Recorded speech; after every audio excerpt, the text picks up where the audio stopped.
Hello everyone, and welcome to this special lecture series on the subject of Constitution.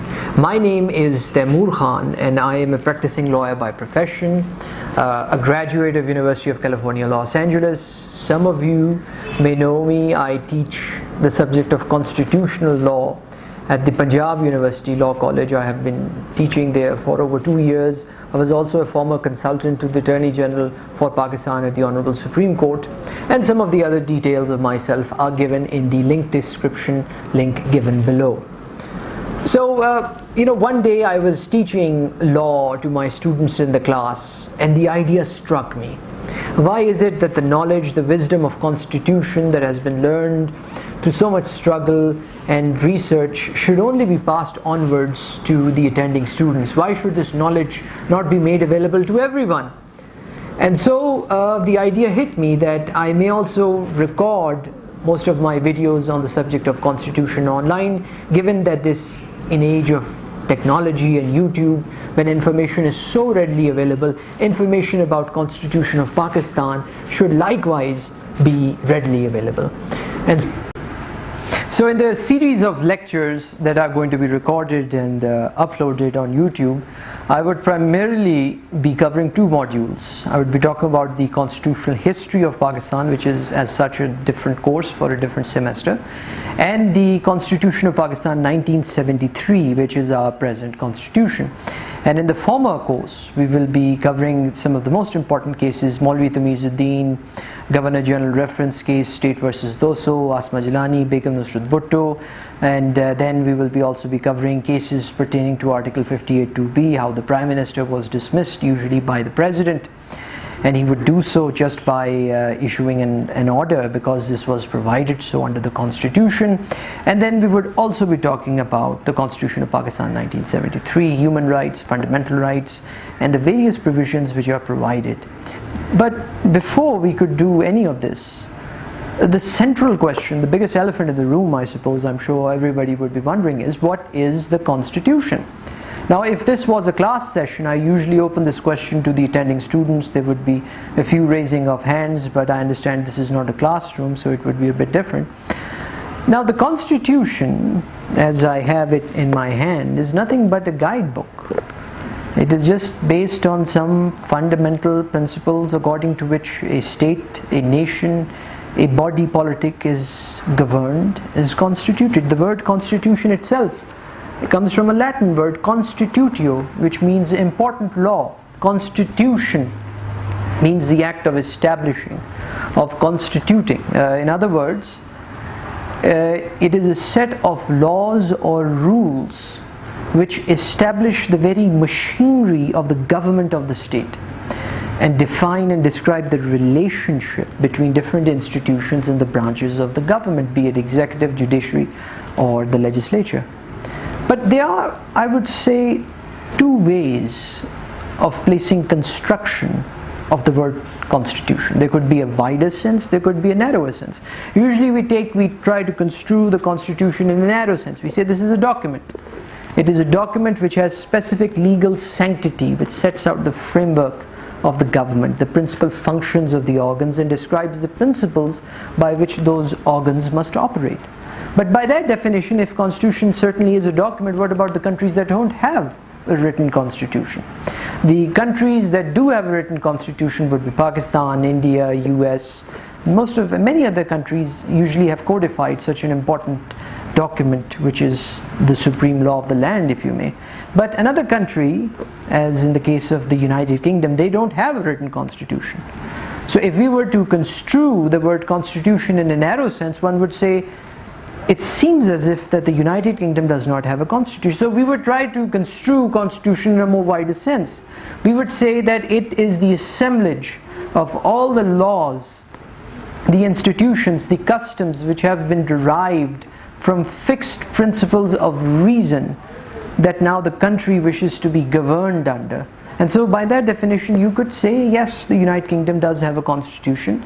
There were many important milestones, historical documents, turn of events, the Magna Carta, the English Bill of Rights, which we would cover in our lecture series.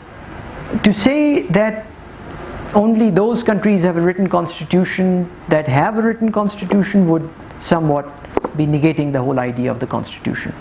Now, some of the salient features of the constitution. So what makes the constitution the supreme law of the land? What is so special, if you may, about the whole constitution? See, the constitution not only just defines and determines the relationship or sets up the framework, it actually, as a framework, gives the powers to the very organs of the state. So in this case, the parliament, the legislature that passes laws, this is a creature of the statute. So the authority of the parliament to pass laws, the ordinary legislation, it itself derives from the constitution. Now the authority to pass laws, to administer laws, this authority comes from the constitution. The constitution cannot be amended just by ordinary legislation. This is a supreme document. And more importantly, the constitution also sets limitations on the power of executive, of certain things that they can't do, and also gives us safeguards. It gives us different various forums from where we can seek redressal of the grievances, something which perhaps was not provided within the earlier constitutions, which again we will refer to. Now there was a famous eminent jurist by the name Kelsen. I'm sure we're going to cover most of Kelsen's theories, and in his book, The Pure Theory of Law, he said that in every country you would see a hierarchy of norms, and they are usually headed by what he termed as the Grund norm. And so in the famous case of Asma Jilani, Mr. Hamoud Rahman, then judge, somehow it was contrived to make it look like he said that perhaps the objective resolution was the Grund norm, and this was something he clarified in the Nusrat Bhutto case, in actually the State versus Ziaur Rahman case, where he said that this is not what I meant, the objective resolution is not the Grund norm, it is the constitution. So there's a whole hierarchy of legal norms. On the top you have the constitution, then you have any sort of legislature that passes laws at the federal level, then you have a provincial legislature, then you would have rules which are enacted under various statutes, and then you would have the authority of the executive to issue executive orders, which would usually come at the bottom. So at the very top you would have the constitution, which is supreme. And if there is any form of conflict between ordinary law and the constitution, or be it any form of other item appearing in this hierarchy, the constitution would trump any other concern. In some countries, if a question appears which has to bearing with the meaning, the construction of the constitution, only a constitutional court can do so. It would be a federal constitutional court in Germany, for instance. In our country, the Honorable High Court, in exercise of its constitutional powers under Article 199, or the Supreme Court, in exercise of its powers under Article 184(3), can actually exercise those powers.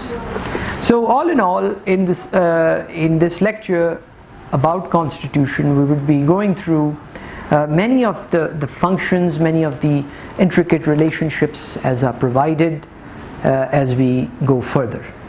In order to truly appreciate the whole subject of constitution, it is equally important that its historical context must be studied. Now there's a very famous saying that if you want to know where you are headed, you must know where you have come from. Now in this context, if we look at civilizations from the very initial beginning, in an age not too long ago, there was no enforcement of fundamental rights, let alone any conception of rights at all. It was as if that the rights of the majority were dependent and were at the whims of this one person. And this one person throughout the history was either the chieftain, the tribal warlord, the tribal leader, the king, the pharaoh, or the emperor.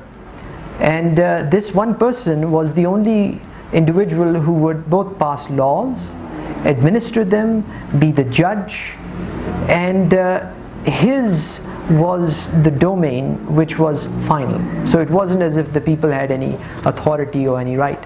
So in this historical context, when we see that the first piece of document which could remotely be considered as a form of constitution going back was perhaps the Code of Justice, and this was given in the year 2300 BC by a Sumerian king.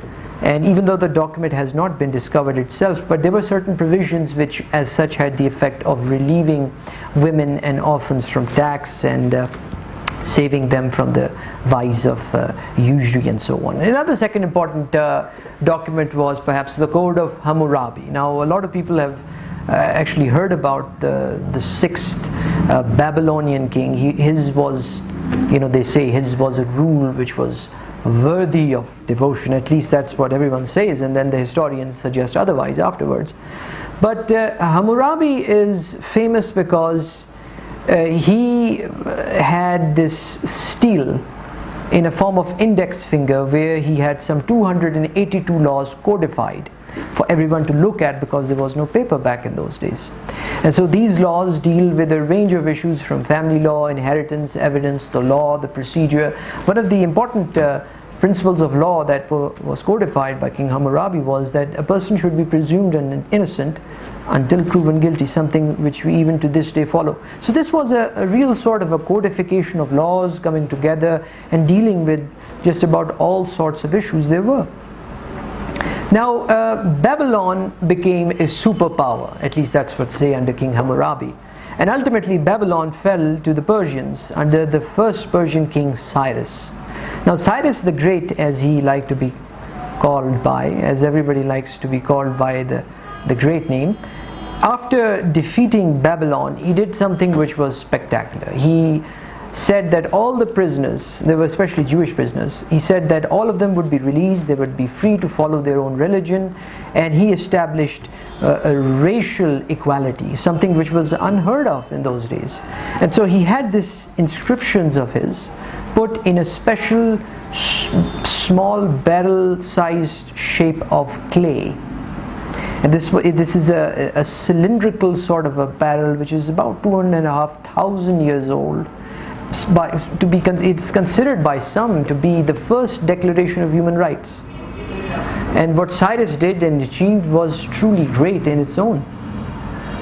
And so after this Cyrus cylinder, I think one of the important also milestones in the history was perhaps the law of the 12 tables given by the Romans, and this was the year 455 BC. Again, there were 12 different tablets and laws were codified. They dealt with all sorts of issues: public law, private rights, contractual law, family law, inheritance.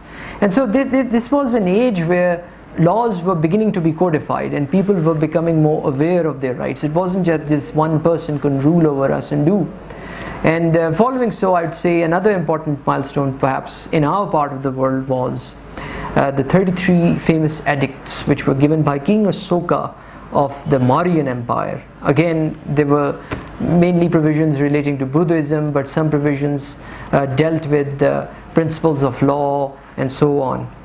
But I would say that the one document which is regarded by all to be, you would say, the harbinger of rights perhaps, the modern sort of constitution, and even it is regarded as a part of constitution in Great Britain, was perhaps the Magna Carta. Now the Magna Carta was nothing more but just a charter. It was given in the year 1215 by King John, and King John back in those days was very unpopular because of this war with France and other nations, and he had imposed a lot of taxation on these land-owning barons because they were the only ones who could pay. And upon failure of payment of the taxes that had been imposed, he would have their chattels, their property be seized and taken away, and the barons really got angry over this. And so they decided that King John must obey the law. And so they captured London and they forced King John to negotiate. And the Magna Carta was sort of the outcome of the negotiations. And among many other provisions, one famous clause of the Magna Carta was clause 39, which said that no free man shall be arrested, detained, or seized of his chattels and belongings except by the lawful judgment of his peers. Unfortunately, King John didn't live that long after giving this famous charter 1215, because just 1 year after he died of dysentery, not the best way to go for a king especially. But as this charter itself had been declared invalid by Pope Innocent III, many questions grew and emerged about the validity of this sort of charter and whether those landowning barons would be entitled to the freedoms set forth in this document. And then there were many other questions whether the relief should also extend not just to free men, but maybe to peasants that were owned actually by the landowning barons. So when King Henry III took over in 1216, Magna Carta in different shape and form in the year 1217, 1225 and 1977 were reintroduced in different shapes until it became part of the English law. But all said and done, this was perhaps the first piece of legislation or a negotiation of some sort that conferred and granted rights which hitherto were not recognized in that part of the world. So for our first lecture, we're going to stop here, and afterwards we're going to continue from where we left off, and we're going to talk about some of the other important milestones in the English constitutional history. We're going to talk a little about the Constitution of the United States before we come back and talk about constitutions in our part of the world, with the War of Independence 1857, the Government of India Act 1919, Government of India Act 1935, and the different constitutions we have. I hope if there are any questions, please don't forget to comment and subscribe to our channel. Thank you.